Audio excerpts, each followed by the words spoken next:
Olá, continuando nossas aulas sobre evapotranspiração, essa é uma aula sobre balanço de energia na superfície. O Sol ele não penetra a atmosfera sem algumas perdas. Então, da radiação solar que atinge o topo da atmosfera, que basicamente é uma radiação em ondas curtas, uma parte é refletida pelas nuvens, né? E é então transmitida de volta para o espaço na forma de ondas curtas. A parte que prossegue, pode ser absorvida pela atmosfera. Então, ela aquece a atmosfera quente ela emite radiação de onda longa. E, em parte, essa radiação também volta para o espaço. E, finalmente, uma parte da radiação de onda curta atinge a superfície. Na superfície também acontece reflexão. Então, em parte, a radiação ela é refletida pela própria superfície.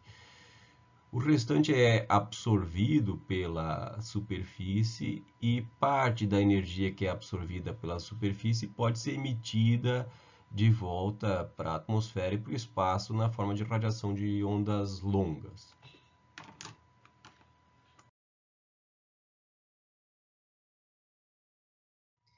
Então, a gente tem a radiação solar incidente, a radiação refletida na superfície, e a gente tem energia que é absorvida, que é a diferença entre a radiação solar incidente e a radiação refletida. Agora, parte dessa energia absorvida ela é emitida pela superfície na forma de radiação de ondas longas. E essa radiação interage com a atmosfera, que de qualquer forma está emitindo radiação de ondas longas, e emite também de volta para a superfície radiação de ondas longas. Então, na superfície, a gente tem radiação de ondas longas saindo e chegando, e além disso, a gente tem fluxo de calor para o solo. Então, uma parte da energia também pode ir para níveis inferiores no solo. Finalmente, da parte que sobra da energia absorvida, a gente tem o fluxo de calor sensível, que é ar aquecido se afastando da superfície, e o fluxo de calor latente, que é vapor da água se afastando da superfície. A água líquida que passou para a fase vapor e se afasta da superfície. A radiação refletida em relação à radiação incidente pode ser calculada a partir de um parâmetro da superfície que é chamado de albedo. Esse parâmetro alfa é o albedo da superfície.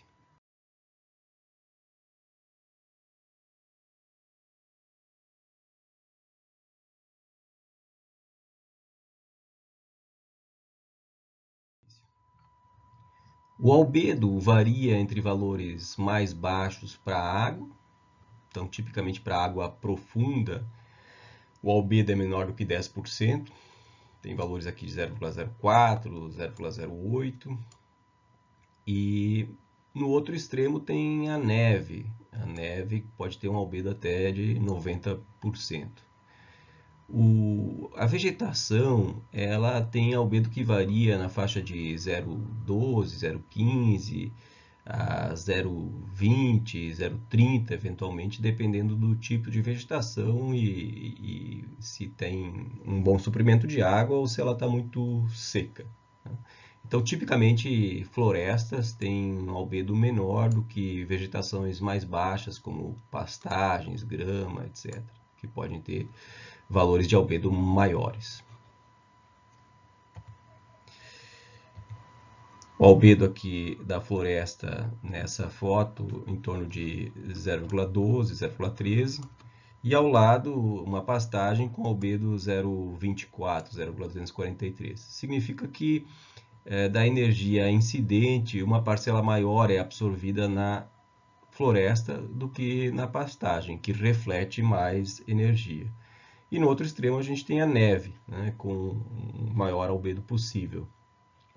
E os tipos de solos também eles vão ter albedos diferentes e dependem da umidade. Então, o solo mais úmido tem um albedo menor, absorve mais energia, solo mais seco tem maior albedo, reflete mais energia.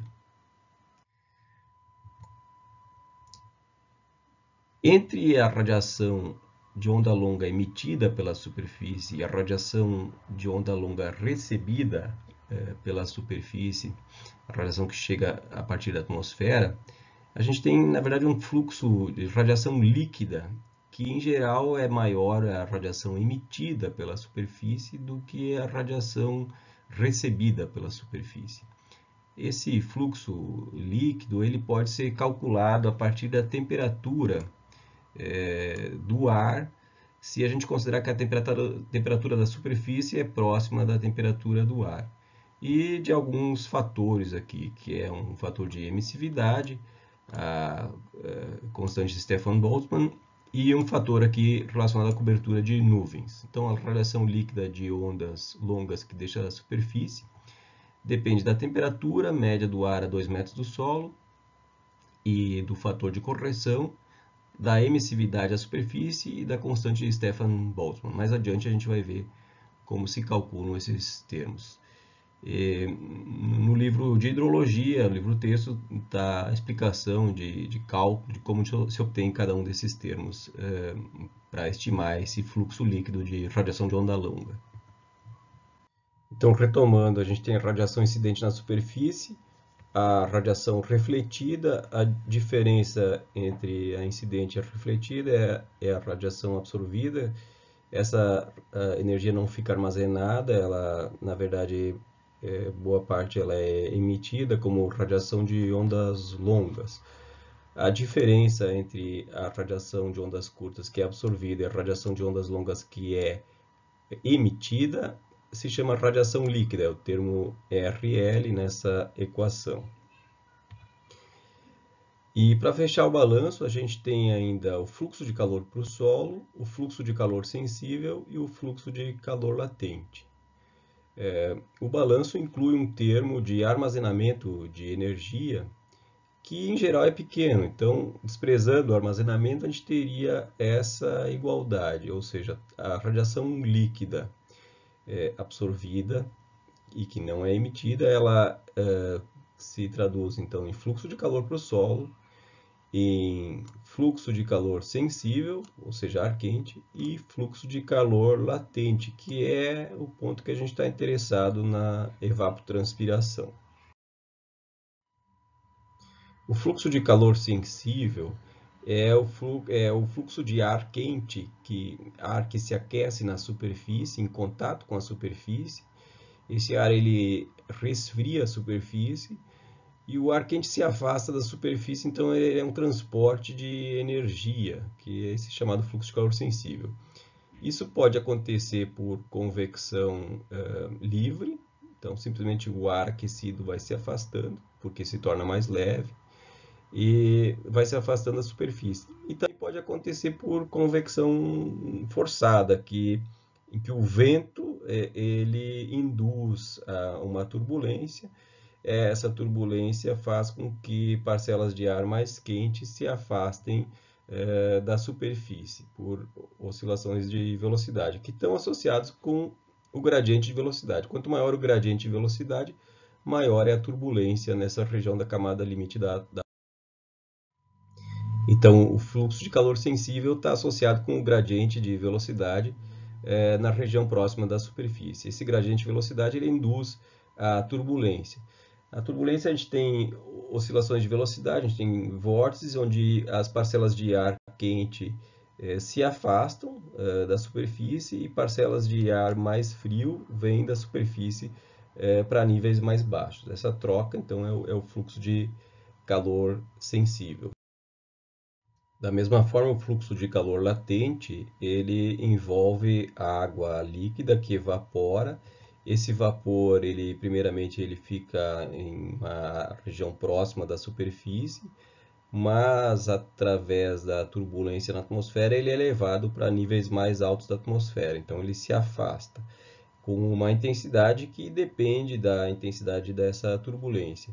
Sempre que há uma flutuação de velocidade em que o ar se afasta da superfície, o ar ele leva junto as moléculas d'água e, em geral, ele está com uma concentração maior de vapor E quando o ar desce de camadas mais altas para camadas mais baixas, ele traz ar mais seco da região mais afastada da superfície para a região mais próxima da superfície. Então, tipicamente é uma oscilação da velocidade em que quando o ar sobe, ele sobe mais úmido do que quando desce e, em média, a gente tem um fluxo positivo de calor latente se afastando da superfície. Então, novamente, o fluxo de calor latente, esse fluxo de vapor na atmosfera é um fluxo que acontece de uma região de mais alta concentração para uma região de mais baixa concentração. É um fluxo de transporte por difusão que é facilitado pela turbulência. Quanto maior a turbulência, quanto maior a velocidade do vento, maior a rugosidade, maior é o gradiente de velocidades do vento e maior é o transporte por difusão.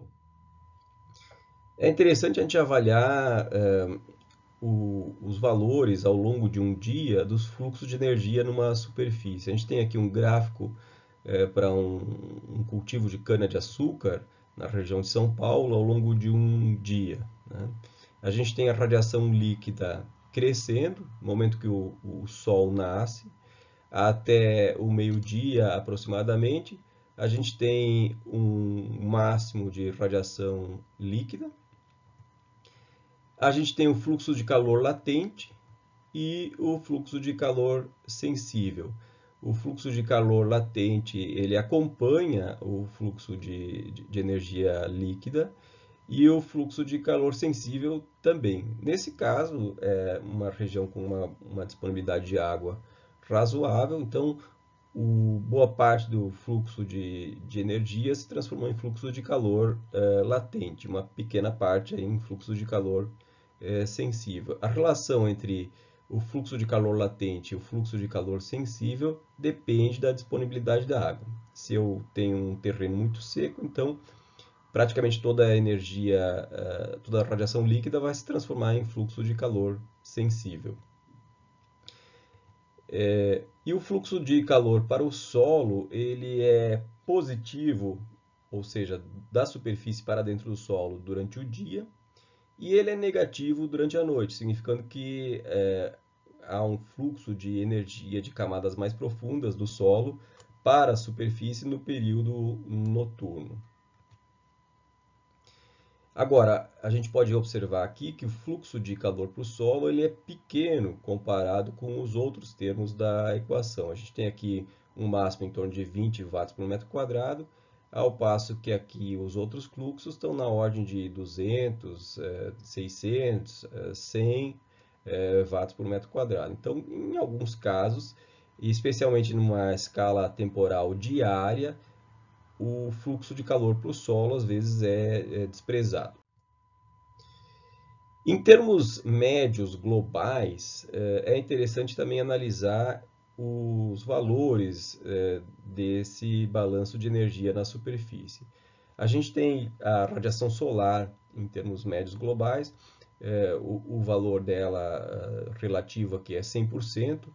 Em torno de 50% da radiação solar é absorvida pela superfície. O restante, o que acontece? É reflexão pela superfície, absorção na atmosfera, reflexão pelo ar e pelas nuvens e absorção pelas nuvens. Então, daquela energia do Sol, em torno de 50% é absorvido na superfície. Mais ou menos 20% é emitido novamente como radiação de ondas longas, e 6% aproximadamente como fluxo de calor sensível e finalmente 24% em termos médios globais é fluxo de calor latente. Basicamente a energia solar é radiação de ondas curtas e ela é compensada então pela radiação de ondas longas diretamente da superfície ou da atmosfera ou das nuvens, mantendo o balanço geral de energia na Terra. Então, finalizando essa aula, um resumo do que foi visto aqui. A radiação interage com a atmosfera e com a superfície. A energia solar que é absorvida na superfície, ela pode se transformar em outros fluxos de calor, tipicamente radiação de onda longa, que é emitida. Fluxo de calor para o solo, fluxo de calor sensível e fluxo de calor latente, que é o que nos interessa mais na hidrologia, que esse fluxo de calor latente é o que determina a evapotranspiração.